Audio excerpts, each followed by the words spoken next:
Bueno, y continuamos en el Federal Modo Tarde para hablar de un fenómeno social, ¿no? La justicia por mano propia, Marina, un tema de mucha sensibilidad en nuestro país. Así es, bueno, y vamos a usar como disparador un hecho que se registró en la provincia de Jujuy cuando un automovilista quiso hacer justicia por mano propia ante un robo de 2 motochorros, pero desafortunadamente atropelló a la mujer que estaba siendo víctima. Bueno, otra vez vuelve al centro de la escena este debate. ¿La justicia por mano propia es justicia? ¿Cuál es la respuesta para las víctimas cuando se encuentran ante este tipo de situaciones? Y lo vamos a charlar con dos referencias, Ezequiel. Así es, estamos con el doctor Hugo López Carriveros, que es abogado penalista, y también con Carlos Cardoso, concejal del PRO de la ciudad de Rosario. Bienvenidos ambos. Muchas gracias.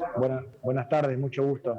Bueno, doctor, ¿en cuánto ayuda, contribuye la ley para frenar un poco esta situación de injusticia, de robos y de tomar por decisión propia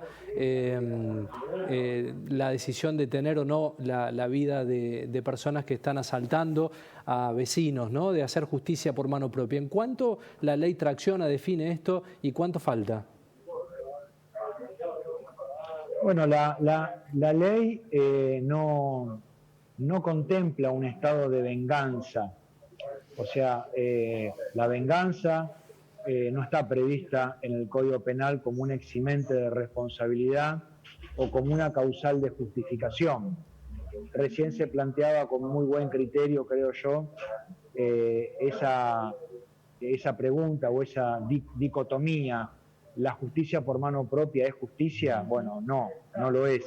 Es decir, la ley lo que establece es la posibilidad que un damnificado se defienda legítimamente, pero no que haga justicia.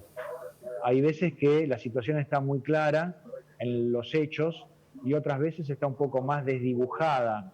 No hay una precisión entre la justicia y la venganza, y es por eso que los jueces deben resolver si el medio proporcionado fue adecuado para defenderse y si realmente existió una conducta ilegítima por parte del agresor.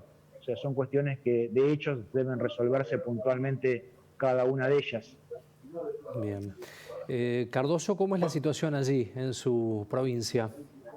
Bueno, ustedes saben que nosotros tuvimos un caso que fue resonante a nivel nacional, el joven de Barrio Fisherton, que después de ser asaltado en una salidera decidió perseguir a los 2 delincuentes que lo habían asaltado. Entendemos todas las contemplaciones legales del caso, pero bueno, el hecho que se dio a mediados del mes de abril generó un impacto social muy grande en la ciudad de Rosario. ¿Por qué? Porque el juez decidió hacer caer sobre este joven una prisión preventiva. Y esto generó una reacción, les aseguro que espontánea, no movilizada por ninguna fuerza política. Se dio una marcha un día sábado, el día domingo, en la primera audiencia imputativa, se lo dejó detenido a este chico, se apeló la prisión preventiva, hubo varias marchas más durante la semana y finalmente lo que terminó decidiendo el juez fue que este joven espere el juicio final en su domicilio, ¿no? Digamos que fuimos testigos en la ciudad de una presión social importante vinculado a un hecho de esta naturaleza.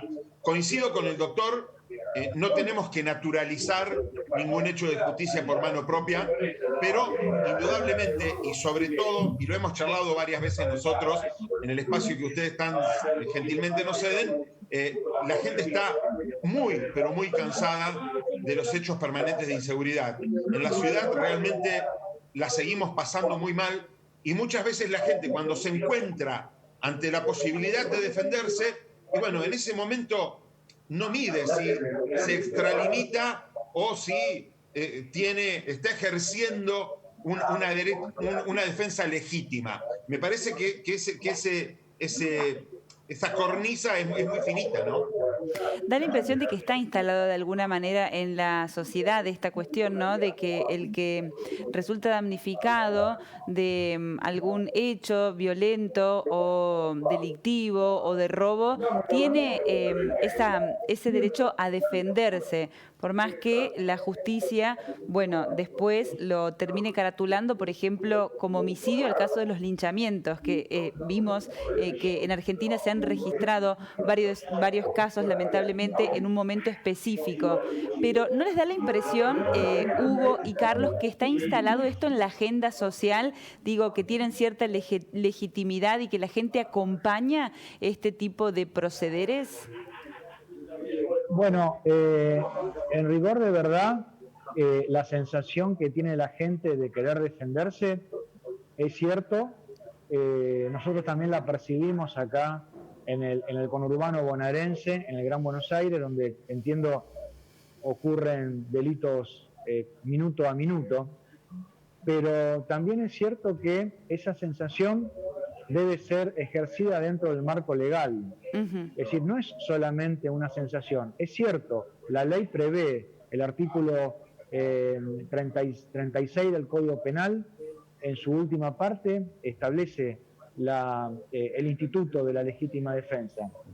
También es cierto lo que señalaba el concejal allí, que en los hechos, empíricamente, en el lugar de los acontecimientos, es muy difícil pedirle cierto grado de racionalidad a quien se defiende legítimamente.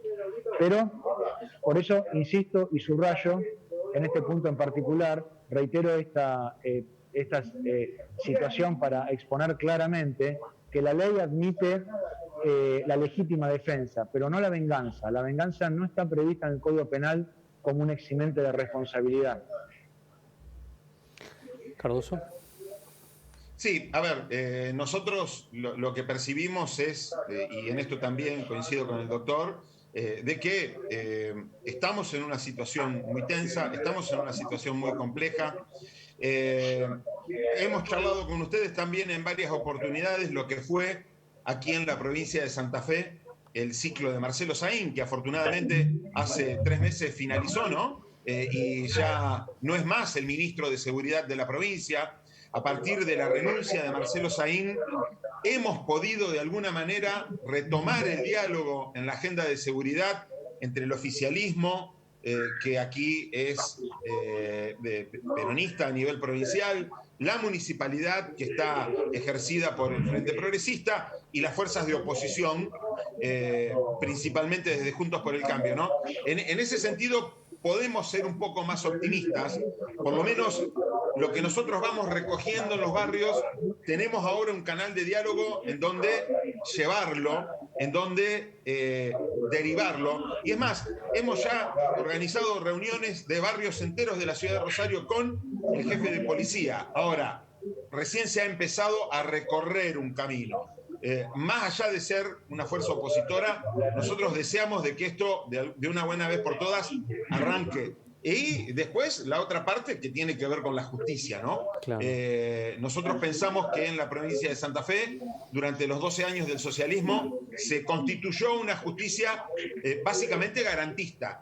Y esta justicia garantista nos lleva a situaciones que son bastante complejas y que de alguna manera en ciertas situaciones termina privilegiando derechos básicos de las personas que delinquen y no de las víctimas.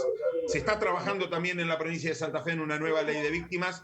Ojalá podamos avanzar rápido, pero lo que decimos es, hoy por hoy, aquí en la provincia, y esto lamentablemente ustedes lo conocen porque somos noticia nacional a diario, sí. Es la principal preocupación, ¿no? Y esta conexión entre narcotraficantes, barras bravas, algunos políticos, que ojalá podamos empezar a desmadejar toda esa trama, ¿no? Pero indudablemente la venganza por sí no sirve. Ahora, un instante después entendemos la bronca de la gente. Ahora, ¿cuánto hay de una ausencia del Estado real, ¿no? Porque el llegar a tomar una determinación de estas características, luego hablaremos de la justicia garantista, pero el llegar a tomar decisiones de estas características, primero de armarse, ¿no? ¿Cuánta falencia hay del Estado? ¿En cuánto falla el Estado para que esto pase? Bueno, hay una falencia, por supuesto, del Estado en la prevención. Es decir, siempre uno se plantea esa situación de qué hubiese pasado si el Estado hubiese detenido al delincuente 2 cuadras antes de la estación de servicio donde se produjo el asalto. ¿Qué hubiese sucedido si el Estado hubiese detenido ese auto y hubiese observado el armamento que llevaban allí adentro preparado para producir o generar un hecho ilícito? Es decir, hay responsabilidad preventora. Habitualmente estos hechos donde la sociedad debe defenderse legítimamente son perfectamente o deberían ser perfectamente previsibles por parte del Estado nacional o provincial, en el caso de territorio de la provincia de Buenos Aires, o también de Gendarmería, por ejemplo, o de la prefectura. Es decir, ¿hay una cuota de responsabilidad? Sí, por supuesto que la hay. Allí en Santa Fe ha intervenido en Rosario las fuerzas federales para bajar un poco la conflictividad en algunos momentos. Y aquí está la cadena de responsabilidades. ¿Quién tiene la responsabilidad mayor, no? El Estado Nacional, los gobiernos, las provincias. Cardoso, ¿cuál es su opinión? No, me parece que nosotros tenemos que actuar todos en sintonía, ¿no? Nosotros desde nuestra gestión hemos recibido críticas en algunos sectores, pero defendemos firmemente lo que actuó en su momento la ministra Patricia Bullrich, y nos parece que ese tiene que ser, en cuanto a la integración de los distintos factores del Estado, el ejemplo a seguir, ¿no? Acá se trabajó con fuerzas políticas distintas, pero en sintonía. Es más, debo reconocer que la llegada de las fuerzas federales ya se había producido durante los 2 últimos años del anterior gobierno de Cristina Fernández de Kirchner, ¿no? Un operativo de Berni, que después fuerte. esto se profundizó durante la presidencia de Mauricio Macri y el Ministerio de Seguridad de Patricia Bullrich. Lamentablemente, después se dio una falta de sintonía entre nación y provincia. Ahora están llegando fuerzas federales nuevamente.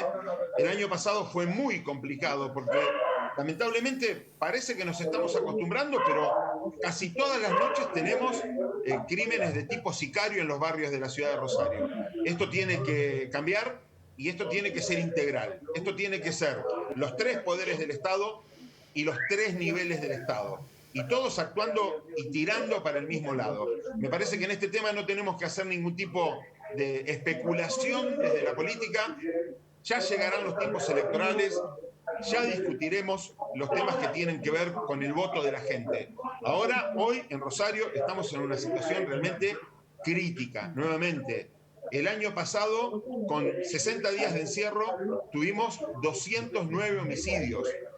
Si hubiésemos tenido el año completo viviendo de manera normal, los números hubiesen sido récord. Sí. Por eso decimos, tenemos que ser responsables, tenemos que ser cautos, tenemos que ser firmes también a la vez, pero tenemos que tratar de enfocar y enfilar a los 3 niveles del Estado y que todas las fuerzas de seguridad trabajen juntas. Bueno, acá me sumo yo también como trabajadora de un medio de comunicación. Nosotros también tenemos una responsabilidad. Hay que decirle a la gente que cuando se es víctima de un robo y se mata a un ladrón, se consigue que haya un ladrón menos, pero hay un homicida más y hay que responder ante la justicia como homicida. Digo, hay que enfrentar una carátula de ese tipo. Digo, esto de ponerle justicia por mano propia, hay que interpelarlo. La justicia la hace la justicia. Si la hace un ciudadano común, tiene que responder después ante ese poder. Y eso es fundamental poder aclarar y decirlo, por más que después las movilizaciones de vecinos acompañen a este accionar. Es clara. Hasta acá la ley es clara. Hay una responsabilidad por ese tipo de accionar. Sí, yo comparto lo que usted dice, lo que usted señala. Jurídicamente podría dársele una interpretación, si fuese un poco más legal, podría establecerse claramente que quien mata en legítima defensa legalmente no es un homicida, ¿no? Porque actúa bajo el manto de una causa de justificación. Comprendo su inquietud y la comparto. Creo que usted está cumpliendo un rol muy importante. Esto haciendo alusión a los casos de linchamiento que generaron tanta preocupación, digo, este accionar colectivo de los vecinos que se que tienen ese consentimiento para grupal para accionar de esa manera. En esos casos son claros, ahí sí se establece un homicida o un asesino, como se dice generalmente. No son casos de legítima defensa y en los casos sí de los linchamientos no hay ninguna observación que hacer con respecto a su postura. Sí, hay una delgada línea que me parece, Marina, muy interesante aclararlo, porque si no se genera un efecto masivo. Doctor Hugo López Carribero y también a Carlos Cardoso, muchísimas gracias por el tiempo y por la posibilidad de hablar de estos temas. Los saludo con mucho aprecio, como siempre. Hasta cualquier momento. Muchas gracias. Chao. Hasta cualquier momento, gracias.